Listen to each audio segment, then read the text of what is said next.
Some time ago, I was at an open mic, and a young guy took the stage.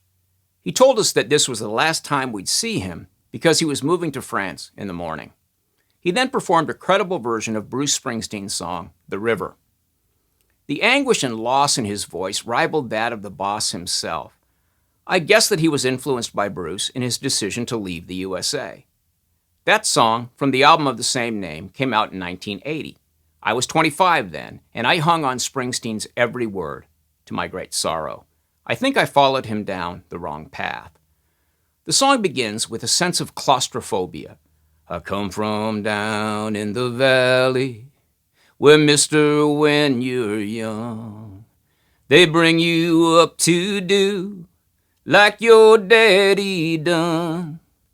But quickly the protagonist meets Mary, and the two of them ride out through green fields to the river, where they dive in side by side, an image of love as a baptism, as a redemption. It's beautiful. And then we get this. Then I got Mary pregnant. Man, that was all she wrote. And for my 19th birthday, I got a union card and a wedding coat.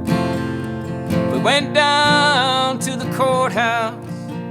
The judge put it all to rest.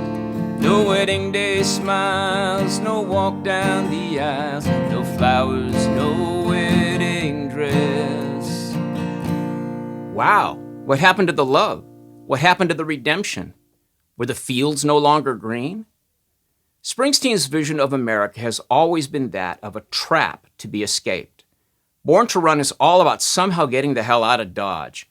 His best work is always about clawing his way out of an ordinary life and into something more, glamorous. That he also portrays himself as a champion of the working class is disingenuous at best. He could not wait to get out of the neighborhood and into that mansion on the hill.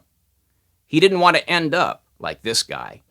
But I remember us driving in my brother's car, her body tanned and wet down at the reservoir.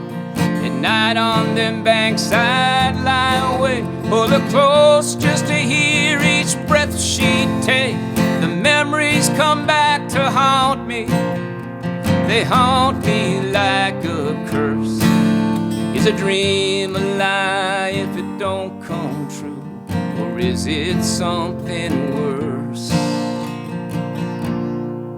Dude, you got the girl. You got the union job. You have a home and children and neighbors and an extended family. What are you whining about? A dream is just some ideas that you hadn't got attached to. The worst thing you can do is insist that your life and all the people and situations in it conform to your dreams. A person can miss out on everything by ignoring what he has and focusing only on what he dreams of having. Contrast Springsteen's dark vision of America with an earlier view, that of Chuck Berry. A man who one might think had at least as tough a childhood as Bruce did, given that he was black and spent a few years in reform school. He also has a song about a teenage wedding. But Chuck didn't see marriage and family as the death of hope. It was a teenage wedding and the old folks who wished them well. You could see that Pierre did truly love the mademoiselle. And when the young monsieur and madame rung the chapel bells, c'est la vie, say the old folks, it goes to show you never can tell. They furnished up an apartment with the 2-room Roebuck sale. The coolerator was crammed with TV dinners and ginger ale. And when Pierre found work, the little money coming worked out well. C'est la vie, say the old folks, it goes to show you never can tell. Remember, Chuck Berry was born in 1926. He was making his unforgettable hits in the 1950s and early 60s, before black Americans had all the rights of white Americans. He virtually invented the music that inspired Springsteen's dreams of stardom. Berry was flawed just like the country he loved. Unlike Springsteen, who never drank or did drugs and just relentlessly pursued his career, Chuck Berry had a messy life. The point was never perfection, but a wild embrace of humanity as it is. Springsteen somehow missed the point, as did I as I followed along his path with his music in my ears. Rock and roll is not about escaping our ordinary lives. It's designed to help us celebrate ordinary life, to put a soundtrack behind average daily events that makes everything seem more precious.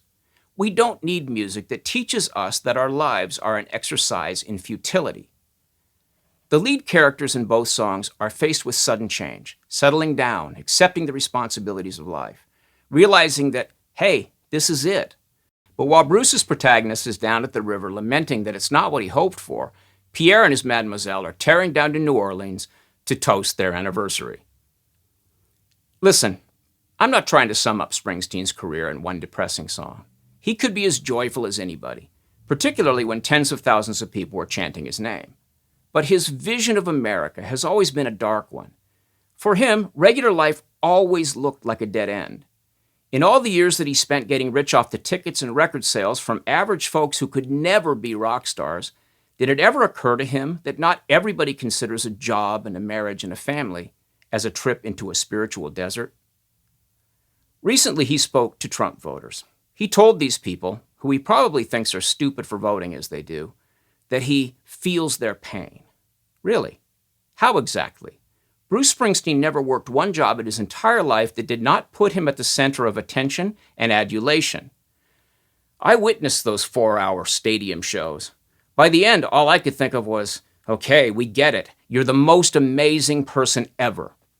His marathon concerts are demonstrations of his own prowess, a show of how unbelievably fun his job is.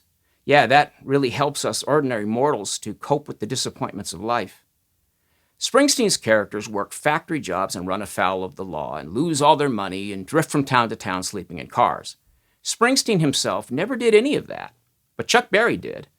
Bruce didn't feel the pain of ordinary Americans. He imagined that pain.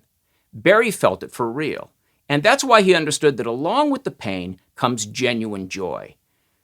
That joy comes as a payment for putting up with the drag jobs and traffic jams and spouses who turn out not to be visitors from our dreams. Both men had songs about the promised land. Of course, Springsteen's was about how enraging real life was.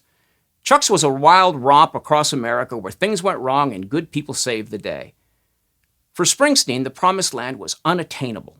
For Chuck Berry, America was the promised land. Chuck Berry saw an ascendant nation where a person had every reason to be confident about the future. Bruce, on the other hand, saw himself as the voice of a supposedly broken and disheartened country. His songs gave encouragement to guilt-ridden intellectuals who were engineering our descent into negativity, victimology, and class warfare. Darkness at the edge of town, indeed. Before Trump, the last president who really understood the good-natured tenacity of the unsung American was Ronald Reagan. Bruce refused to let Reagan use his song Born in the USA as a campaign anthem, which was a favor to Reagan because that is maybe the worst song ever written about this beautiful country. It's a slap in the face to the great land and the great people who gave a Jersey kid everything he ever wanted and 100 times more. It's the diametric opposite of a patriotic song. Born down in a dead man's town, the first kick I took was when I hit the ground. Wind up like a dog that's been beat too much till you spend half your life just covering up now. Born in the USA, born in the USA, I was born in the USA, born in the USA, yeah. Bruce Springsteen's gifts as an artist are undeniable, but he is as typical a limousine liberal as you'll ever find.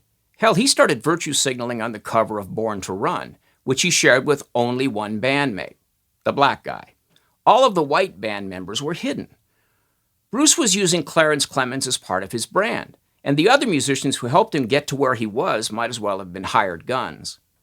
Like every other Democratic champion of little guys since before the Reagan Revolution, Bruce got the hell out of the working class as soon as humanly possible. He then used his fictionalized version of them as a costume while he climbed into the elite class.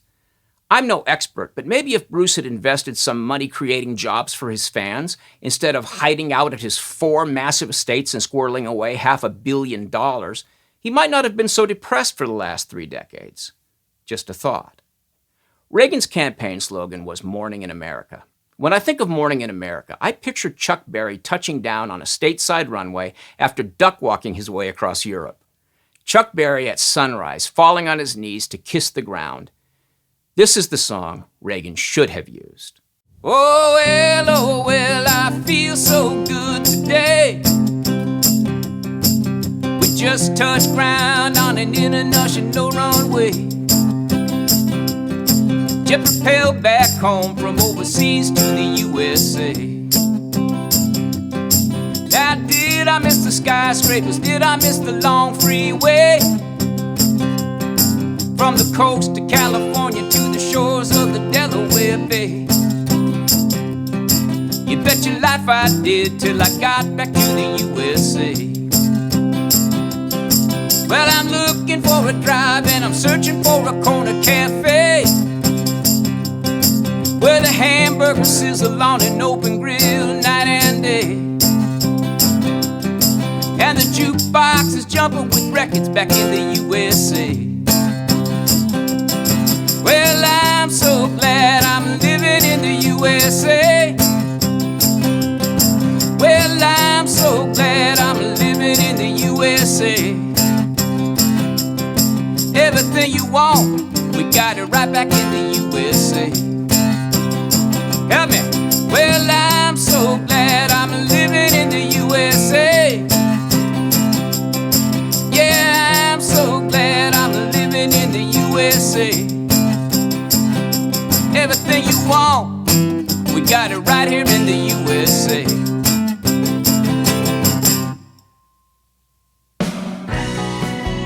Thanks for watching. If you like this video, subscribe to our channel and then click the little bell to get notifications.